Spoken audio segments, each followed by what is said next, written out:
อยู่บ้านมีหอมโบหอมมีขอหอมแน่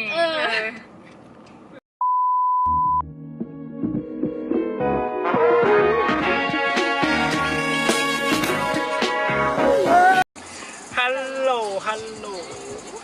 เจอกันอีกแล้วนะคะตอนนี้คุณเห็นแต่ขับแล้วคนเดียวเนาะจะมีสมาชิกมาเพิ่มก็คือนี้คนขับเปลี่ยนคนใหม่คือนางหนุ่ยอีตูยับคอกมาอีตูอีดอกที่ไม่ลำกุดตลอดตอนนี้ก็คือมาเป็นคนที่ว่าเนี่ยก็มานางข้างหลังแล้วเพราะว่ามีคนขับให้แล้วแล้วก็มีแค่ขับเสือที่คนหนึ่งปั่นรถที่หน้าออกมาเอาเด้อตอนนี้เวลา1 โมงเช้าก็จะไปซ้อมกินข้าวอยู่ห้างคาเฟ่แองโกโอ้ยโยหลังจากที่ไปห้างคาเฟ่แองโกมาแล้วกับคนโบราณห้างเขาเต็มเนาะก็เลยว่าสิย้ายห้างไปห้างสรุปว่าไปห้างบาทูบอลนะฮะก็คือน้องว่าจะไปห้างก่อนบาทูบอลห้างรักกับเย็นใจมากินกล้วยจับไก่อยู่ต้นหน้าอย่างนี้ประเทศแถวยังมาสวยวิจัย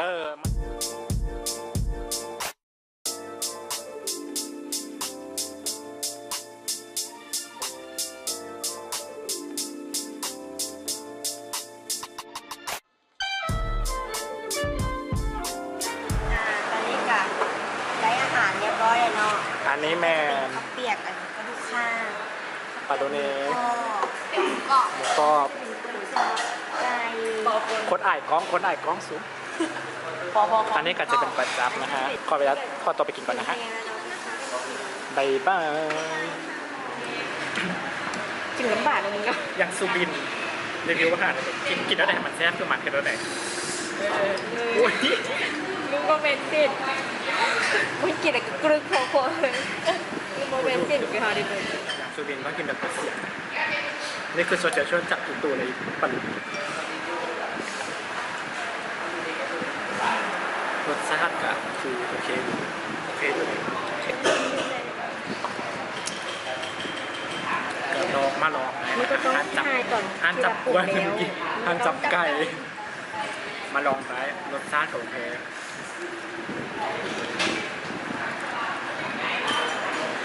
ไปแล้วเราตอนนี้ก็กินไว้กระจับกระบอกอยากอยู่ห้านจับไก่แล้วนะฮะตอนนี้ก็จะมาหับอีกหนึ่งสมาชิกของเขาก็คืออีดำนั่นเองเนาะแพลนวันนี้แมนสิไปทางหุ้มอยู่อนุสาวรีย์แล้วก็ไปเซาเค้กอยู่ห้านออกัสตอนแล้วสิพาไปรีวิวอาหารอยู่ห้านออกัสน้ำเลยซึ่งรีวิวห้านเมื่อกี้มันห้านจับไก่บอกกับกล้วยจับโอเคแล้วก็ข้าวเปียกแมนได้หลายเติบแล้วก็สั่งกระแล้วมาซึ่งสำหรับนี้คุณสบายกระแล้วบาทโพสนะฮะเขาเป็นคนบ่กินบาทก็เลยอาจจะบาทโพสแต่ก็อยากให้ไปลองได้นะฮะก็โอเคอยู่ก็โดยรวมก็โอเคอีดับมาแล้วนะฮะมึงออกมาดิช่วยนะเบิ้งเสื้อผ้ามาเด้ออะไรคือพวกแม่ดำฟ้าดำกับสีฟ้าสียีนแล้วเบิ้งมูแดงสีเขียวสีเหลือง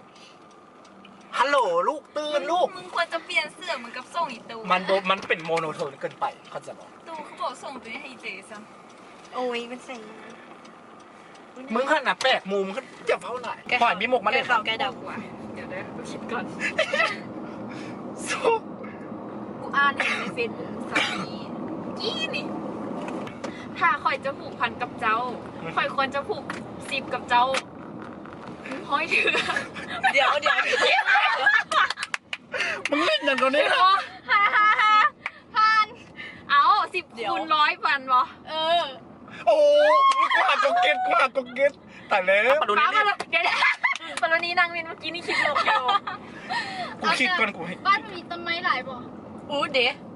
มีต้องตอบจังไหนจึงสปอร์ตตอบเขาต้องตอบจังไหนมีแบบเจมีหลายเนาะตัดทิมบ่กูหัวแล้วจะไปเริ่มต้นใหม่บ่เอาคิดนะบ่ฮาแต่มันอยู่ในหนังหลายดิมีมุกหอมนำเอาบ่มุกหอมลองว่ามาเบิ่งปะโดนเนลิ่นแล้วอยู่บ้านมีหอมบ่หอมมีขอหอมแน่ปังเงียบเลยไซเลนเลยมึงอะฮัลโหลตอนนี้เขากลับมาอยู่เห็นบ่คนเขาหู้งานเดี๋ยวอีนี่น่าเอาอีกแล้วมาอยู่ประตูทรายแล้วเขากลับ จะไปถ่ายรูปกับถ่าเบิ่งว่าชิมิสเลนอย่างแปลกๆใหม่ๆมาให้เบิ่งเนาะโอเค เดินนะฮะตอนนี้ครบ4คนแล้ว มาฮับฟังกฎกติกาชาเลนจ์ในการมาอนุสาวรีย์ไหม ของเฮาวันนี้ก็คือจะมาทายมุกอนุสาวรีย์จะมีอยู่ผู้เข้าแข่งขันจำนวน5 วะ 5 คนโลดเอา5 คนเลยเด้5 คนบอเว้ยมาฟังกติกาดินะ แต่ก็ต้องมือเด้อยังเลยเอกเด้อบ้ากับให้ทายมุกแล้วก็เลือกมุกที่ดีที่สุดของตัวเองมา1 แผ่น ฮะ แล้วทุกคนจะมาโหวตกันแต่ว่า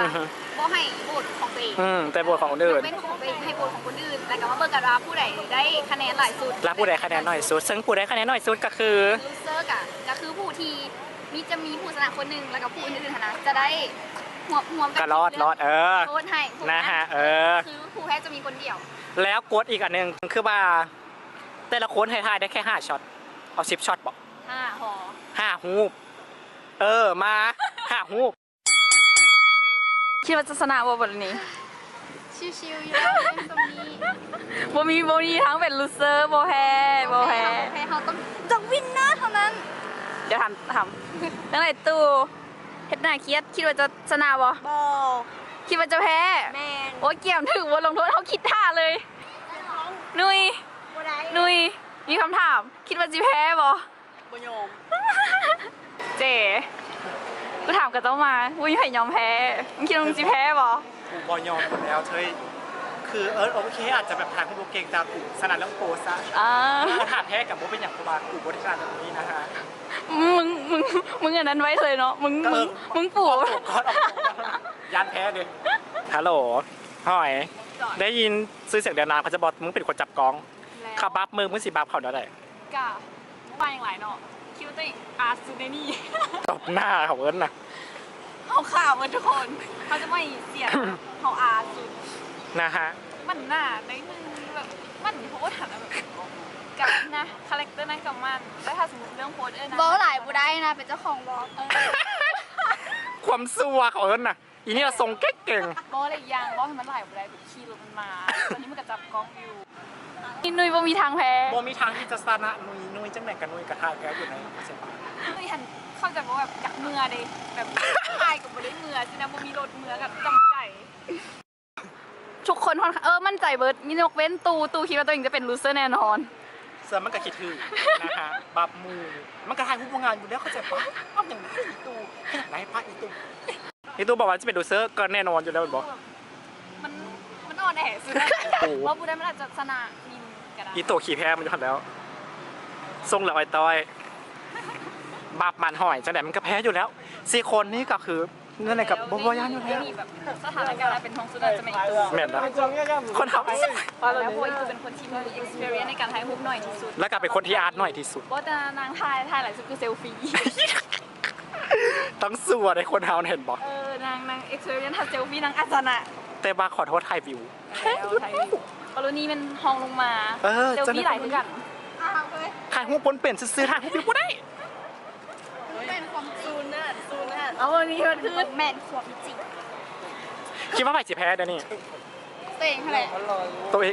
กูบอกมีทางแพ้อยู่แล้วปัจจุบันนี้ดาบมึงคิดว่าใครสิแพ้ตัวเองโตมึงโอเค โบแบบกูอยากว้าวงานเดี๋ยววันนั้นมูเสียใจ ตบหน้าหน่วยเมื่อกี้ว่าพูดได้สิแพ้ ตัวเองยังไงสิแพ้ เดชบอกแต่ละคนคือทอมโตถามกูไหม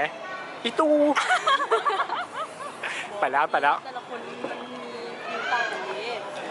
ตามนั้นนะฮะนางท่าอยู่ มูจะคิดมิชชั่นถามคนแพ้ อู้เลิศเอาไปตอนนี้กับทางทุกคนมีฮู้กันแล้วนะเนาะกระสีไปเอารูปลงแล้วไปตัดสินกับยูฮาร์ออกัสนะฮะตอนนี้กับสีเป็นฟรีทานทายฮู้เป็นคนซึ่งอีนี้บัฟมูเต็มทีหอย นั่นแหละ อธิบายความมุ่งสุดเดินทางหุ้มมาได้เป็น ขอ อะไร โรดเด้อแบบพี่ว่าไผ่นะแบบมือนี้บ่ได้สกิลเฮียไปไหวเนาะคิวตัวเองอาร์ซูเดนี่ เดี๋ยวไปเจอกันอยู่ท่านออกการสุดเดินกันแล้วไปตอนการสิบโมงเลยนะฮะบ๊ายบายจ้า ตอนนี้เขากับมาฮอดทางออกัสนะเนาะ ไปเข้าไปนะฮะ ออกไปทางแดง